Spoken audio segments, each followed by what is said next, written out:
right, welcome to Only Revive. This is a platform where we tackle the real issues facing teenagers and young adults. So, if you find yourself here, just know that God wants you to be here. Mhm. So, I'm your host, Emanuela Emmanuel. I'm here to provide a safe space for honest conversations, practical advice, and mental revival. So, you can trust me. All right, so without wasting time, before that, have you subscribed to this channel? We are just 1 month old. Yeah, we are 1 month old, and it's been amazing. So if you've not subscribed to this channel, I will encourage you to do so.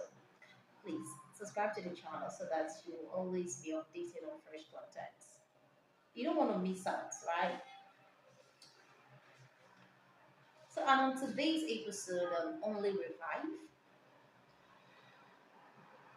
I'll be talking about something that a lot of us have found it. It has actually affected us in one way or the other, even without us knowing.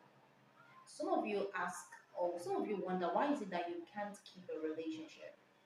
Have you ever asked yourself that question? Or are you one of those? Have you find yourself in a situation whereby you wake up every day, you are asking yourself, nobody calls me, nobody talks to me, but you have a lot of people on your contact list, you have a lot of people on your WhatsApp, you have a lot of people around you, but basically nobody calls you, nobody talks to you. If you've been in that situation, I have been in such. And that brings us to the topic of today, emotional bank accounts. The first day I had it, the first day I heard about this, the person that told me about it asked me, do you know what is EPA? I thought it was scary. I thought it was scary. Until he started explaining, I was like, whoa, I was blown away. My mind was really blown away. It was something else. So this EBA is emotional bank account. This is the reason why you keep asking that question. Nobody cares. Nobody loves me. Nobody does this for me. Because you do not have any, you don't have a healthy emotional bank account with people. This is the first time of hearing this, I know. That's why we are only revived. We make sure we revive the smile in yours, right? So this word or this concept, emotional bank account, is a metaphor that was coined by a man called Dr. Stephen R. Covey. Stephen likened financial bank accounts as relationships, and just like a bank requires deposits withdrawal for you to have a balance with a bank or a reserve, you must have done a deposit or a withdrawal. All right. So he said that relationships or emotional bank account is an account of trust. It's an account that is based on how safe you feel with another person. So it requires emotional investment. And when we talk about deposits, these are the three principles that we have in emotional bank accounts. We have deposits, withdrawal, and balance. So your deposits are those positive actions or interactions that you put in people. It could be empathy, you always feel people's pain. It could be you understanding people, just understanding them, trying to, be kind to people. All those things are deposits. While withdrawals are the negative energies, the negative interactions. It could be conflict, it could be neglect. All of these are what we call withdrawals. And guess what? Your balance is the overall state of the relationship. So it means that you only have um, a robust balance if you've made much deposits, and you always have a sickle cell balance if you've made a lot of withdrawals. So we'll be talking about the types of deposits, and so that you know when you are making deposits in people's life. Relationship is something that you're supposed to be very intentional about. Human relationship is a currency. Yes, it's a currency that you should be intentional about it. Be it relationship with your family, your siblings, you have to be very intentional. Whatever you do, you must be calculating. You don't just talk to people anyhow. You don't talk to people in your space anyhow. You don't treat them anyhow. You don't disregard their feelings. All right? It goes even to marriage relationships. Because a lot of people that are married do not even understand this. That is why you are having problems. You can have a relationship with somebody by blood, your parents, your family by blood, or even your spouse by marriage, yet you will not have a positive or a robust emotional bank account with them. Haven't you seen people that are so many married people that feel emotionally drained? They feel that they complain that their spouse or their partner are not emotionally available. Even though they are married, they have a negative because they do not understand this. And emotional bank account, to have a healthy emotional bank, is something that you create overnight, rather over time. It's a gradual process. You take your time. So I'm just going to take time to explain it. Listening to people is one of the ways that you invest in their emotions. Just paying attention to people, trying to understand them. A lot of people feel that they are not valued the way they are supposed to. We have a lot of people that are seeking for attention. They just want to be heard. They want people to listen to them. So if you have somebody in your space, it could be your colleague. That's a relationship, a professional relationship. It could be your boss. It could be anybody around you, your friends.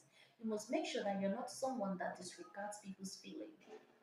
Take your time to listen. I've learned that. Take your time to really listen to people. Something about that's something I noticed. I'm not somebody that would want to keep things to myself.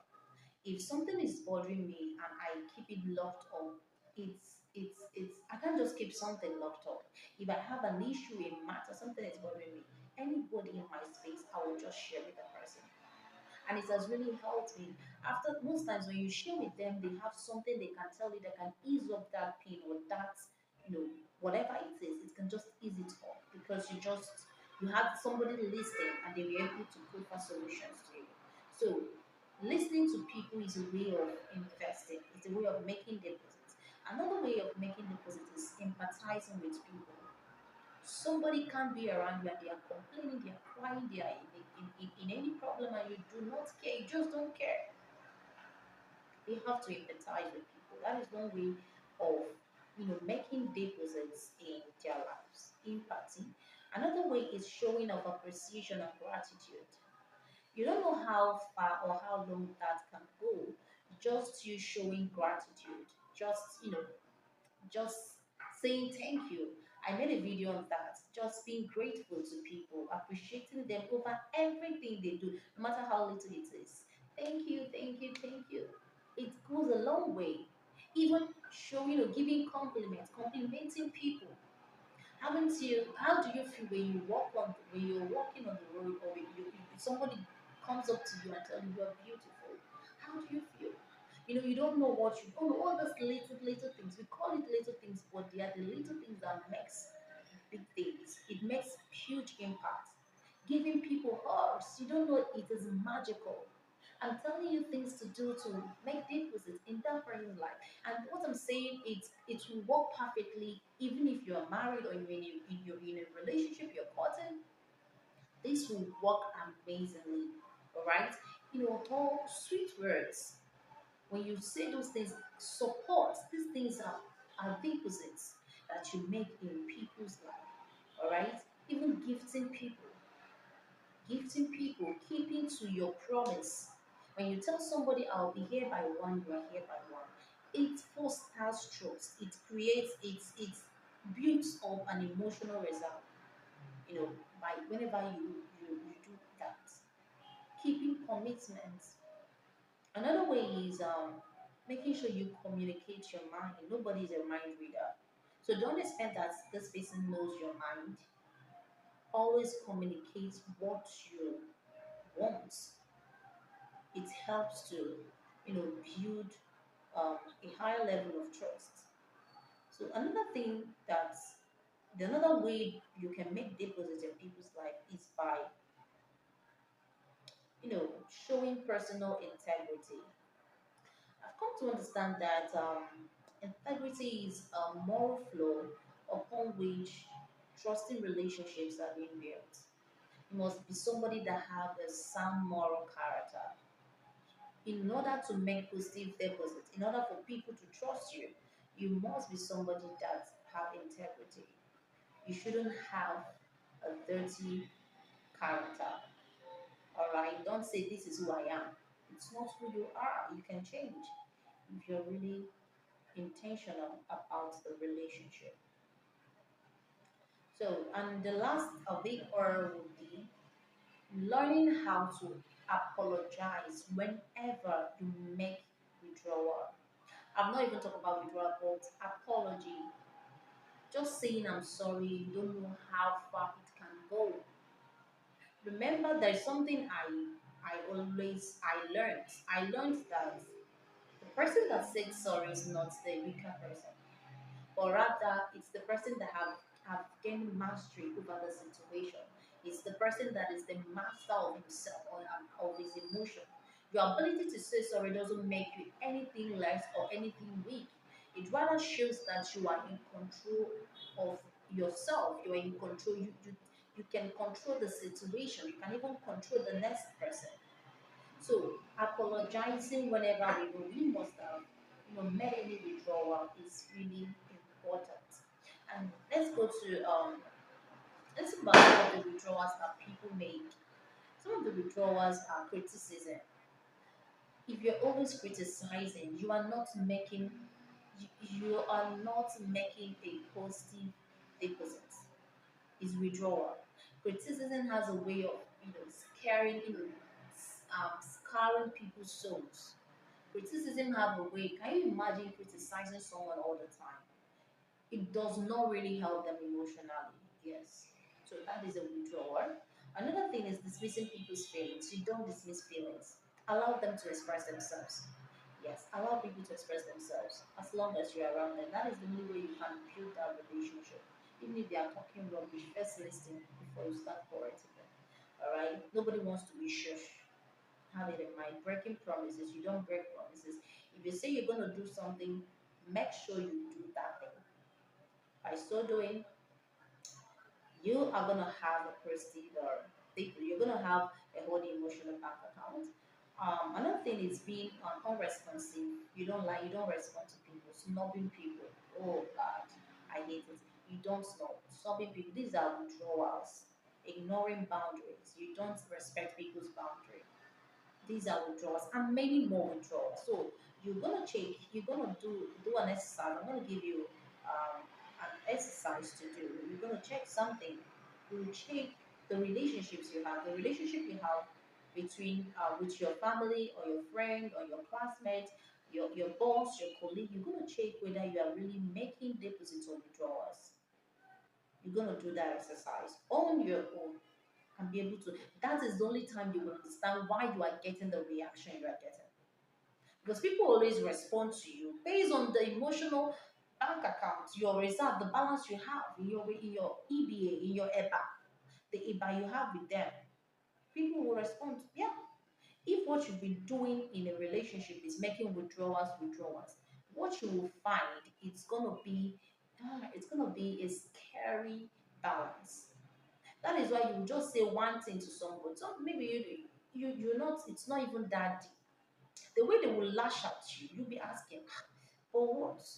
Because over time you've been making withdrawals, and also this can actually we have a lot of the consequences. This as in the consequences of having an unhealthy emotional bank account, or the consequences of having a poor balance in your emotional bank account. It can it can destroy relationships. It scatters, it destroys relationship, it destroys trust, it destroys trust in relationship. They won't trust you.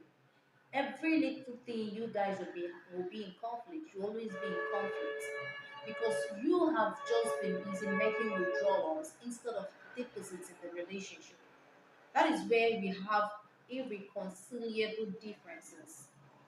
If what you've been doing all this while has been love, if you've been making deposits, if you've been kind, you've been loving this person, you've been communicating the way you're supposed to, you'll see that there won't be anything like irreconcilable differences in marriages, among friends, even in families.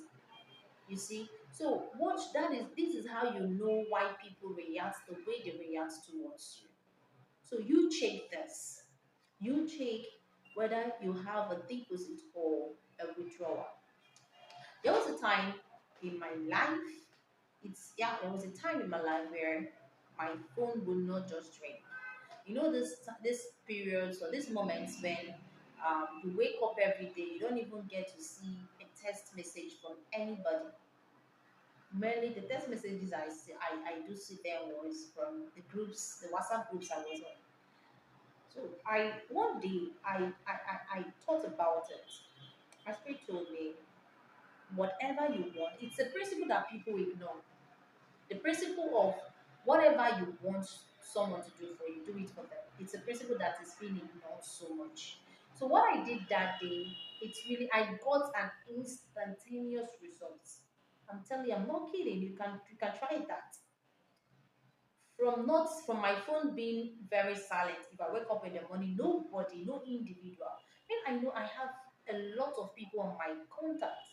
I've met so many people. I've worked several places. But why is that though nobody, I don't get into someone's mind to even say hello, hi, good morning. Are you still alive? You understand? So what I did was I went to my WhatsApp. I went to my WhatsApp and I started sending messages to people. Good morning, how are you doing? Just that, as brief as that. I sent it to up to 40 contacts. 40 contacts.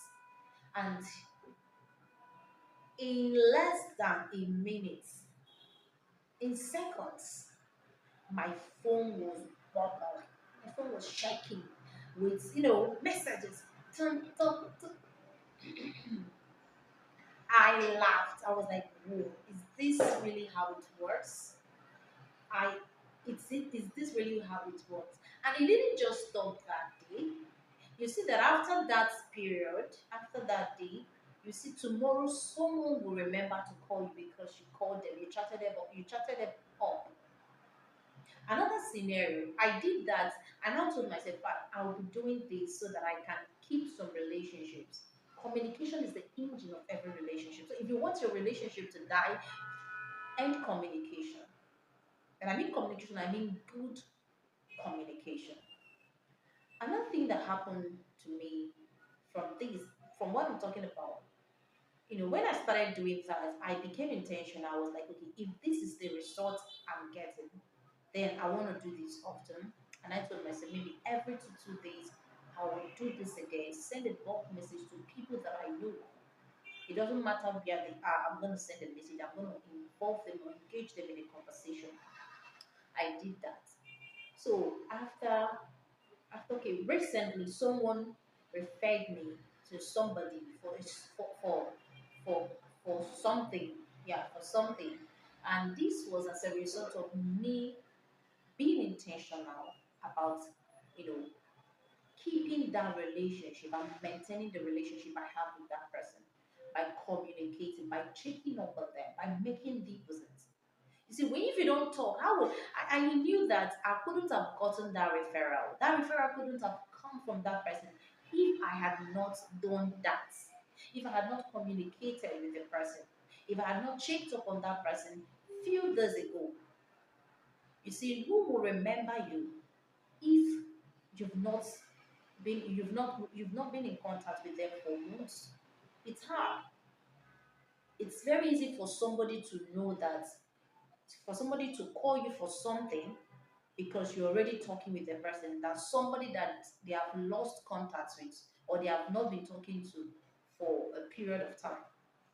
All right. So communication and deposits, this deposit and communication draws you closer to people. It draws you closer to opportunities. I would I would call my friend, the person that I speak with all the time. The person that I'm always talking to all the time will be the first person I will call if there is any opportunity. Yes, I won't go and start looking for somebody that has not called me in ages. So that is how it works. So I think first thing is for you to know whether you really want to keep that relationship. whether you really want this relationship to blossom. That is what will make you to become intentional and start making deposits. All right. When you meet people, you don't ask for things. You don't try to collect. It's very wrong. Whenever you meet somebody, or whenever you see you have there is a prospective relationship, right? It could be a colleague. Wherever you find yourself, try to make as much deposits as possible. Deposit first. You don't have a balance without deposits. You can only take from what you've already deposited. Hope I'm making sense. So this is why this is only revive. I believe I've been able to revive your mind. Yeah, I've been able to revive your mind on emotional background. So take yourself today and know what you're doing without your relationship. Don't take any relationship for granted. This will help you even as a married person, even as somebody that is in a relationship. This is gonna help you. All right. Thank you for joining me on this episode. If you know you've not subscribed, please do that now. Like this video, share the video. Someone needs to hear it. All right, share to your friends so that they will learn what you are learning here. So until the next video, stay blessed.